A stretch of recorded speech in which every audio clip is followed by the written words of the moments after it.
જગ્યા 33ની ગાડી ગઈ. આ બરફ જો પીડ્યો તમે બાદ દેખાય. આ ગાડી લઈને જ જાય ને.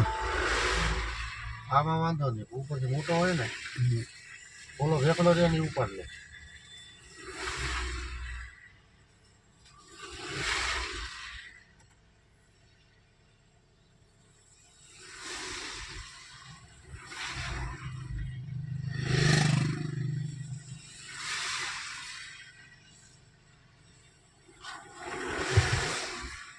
ફોટો પાડ્યો ને.